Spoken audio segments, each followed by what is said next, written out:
Okay, imagine it's around 2010. Cooking shows on a certain British television channel had the amount of screen time of almost a full-time worker. Viewers would come home from work only to tune into their favorite TV series or, just whatever was on. Things were good. This is where the money was at. Until suddenly, things were not good. It's 2014 and there are no new cooking shows.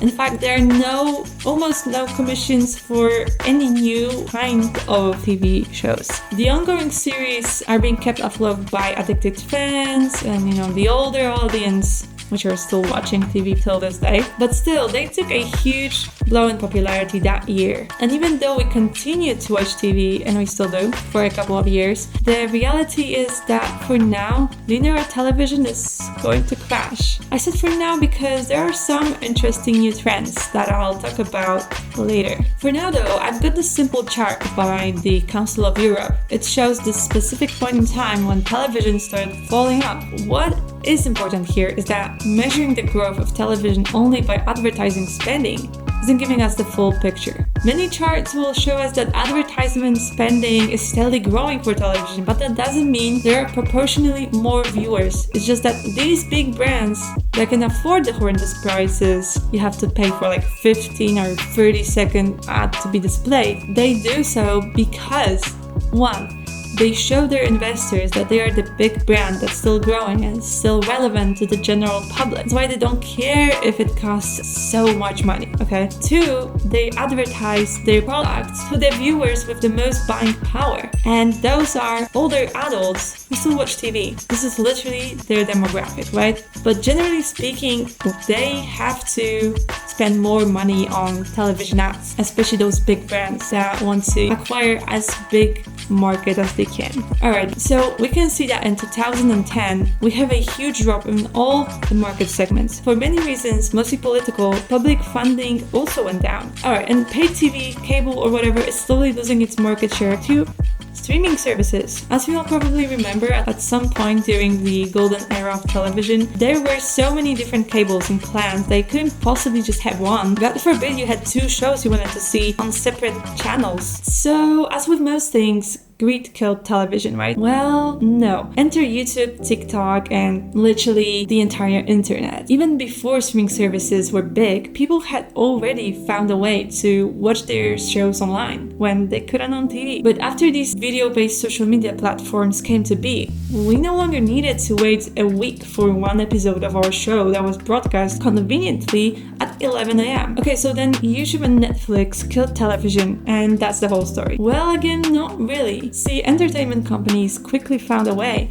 to combat pirates by creating their own streaming services. Put everything behind a paywall and they're done. Happy everyone has a streaming platform, even though we're local TV channels for some reason. They thought the younger audience will pay for streaming services and the older audience will keep on watching television. But soon more issues emerged. One being that the older audience is getting smaller and smaller because eventually, they leave this world and the younger audience is not used to watching TV. And a number of them don't even have an actual television. As for streaming, if they actually have a subscription, they choose the one that's the cheapest and has the most shows. Now, let's circle back to how those media companies earn money from broadcasting. Commercial television relies on dual revenue model, so advertisers and subscriptions. Broadcasting companies collect data about their viewers and sell advertising time. They also can have some premium services or products for their clients who pay regularly, so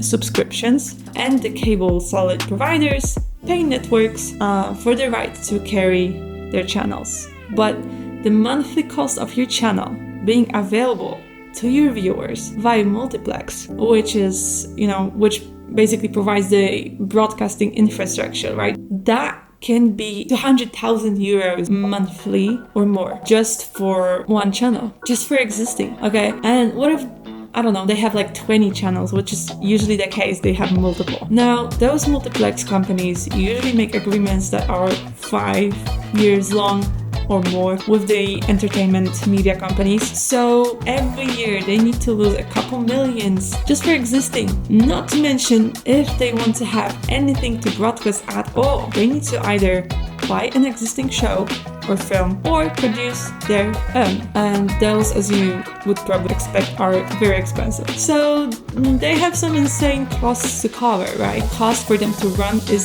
insane. At least here where I come from. I hear this is a little bit cheaper in the United States, but that will also vary, I'm sure, for like nationwide TV. Not really talking about the local TV because they cannot exist financially on their own anymore. So the costs are insane, but they also make advertisers pay hellishly huge sums for the advertising time. But for the advertisers, it's like, okay, cool.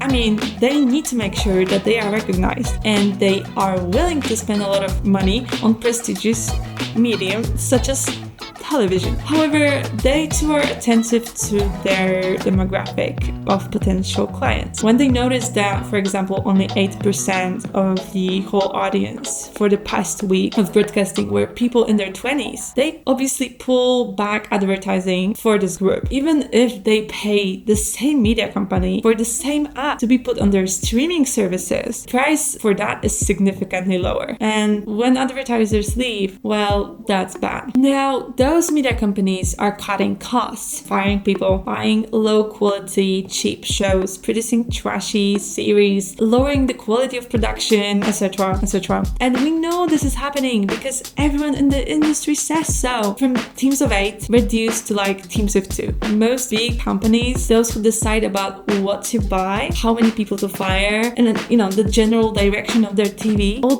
some old guys completely stuck in the past when things were good, golden time of television. Not anymore. Compared to YouTube and social media that allows creative freedom and innovation, television is anything but that. I mean, they're trying. Some of them are trying, okay? But in general, every show, every decision is heavily redacted, right? Ideas watered down because they need to appeal to everybody. Everything is mild and cringe. They're buying shows from 50 years ago and even producing series that are structured in a way that advertisers can pay to have their products mentioned. So something that is specifically designed for the advertisers. I'm not even going to mention news channels that rely on sensational storytelling and angering people like me. They anger me a lot. And it's just a lot of desperate decision, hoarding money that could go into production, investing by the directors and people higher up. Not getting into what the younger viewers watch on social media, which is like a free inspiration. But no, instead they rely on the older demographic that is going extinct.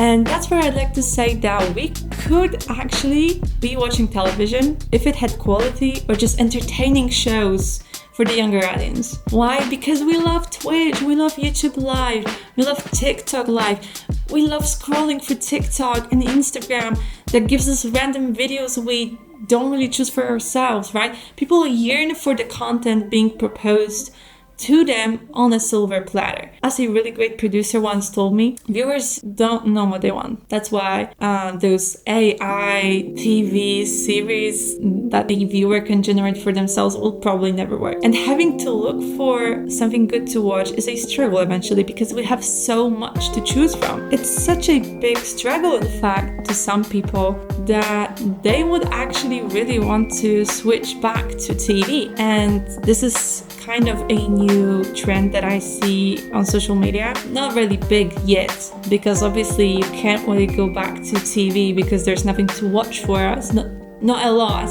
and we're not used to it. But there are a lot of people that, they would like to just turn on whatever and watch whatever, something that they can just put in the background and don't worry about it, right? Because even with YouTube, even with Twitch, you constantly have to search for it. But with TV, you have curated endless amount of shows, and content creators prove every day that you don't need a multi-million-dollar budget to produce something that will be viewed by millions and entertaining millions. While the place that I worked at was happy if they had, at one point in time, they had a peak viewership of something around 40k. They had around a couple thousand viewers on average on their best channel that they paid millions to upkeep. This is crazy. A random person on TikTok can have like millions of viewers. A random person on Twitch can have like peak viewership of like 300,000 viewers or more. One person, no budget, almost no budget, right?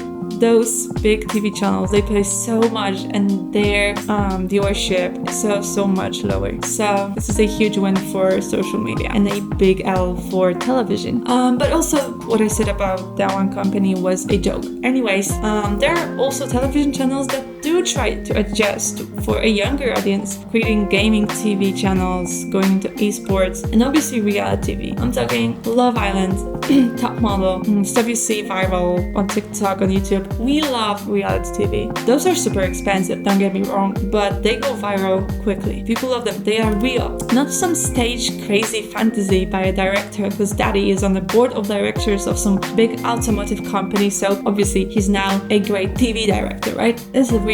It's something that actually happens between people, or sort of happens. Like we can kind of see the realness in that. Alright, well, let's sum it up. Is television dying? Yes, they sort of are for now. Is it a bad medium? No, not in my opinion, alright? It's like they could be Twitch or YouTube, but they choose not to be.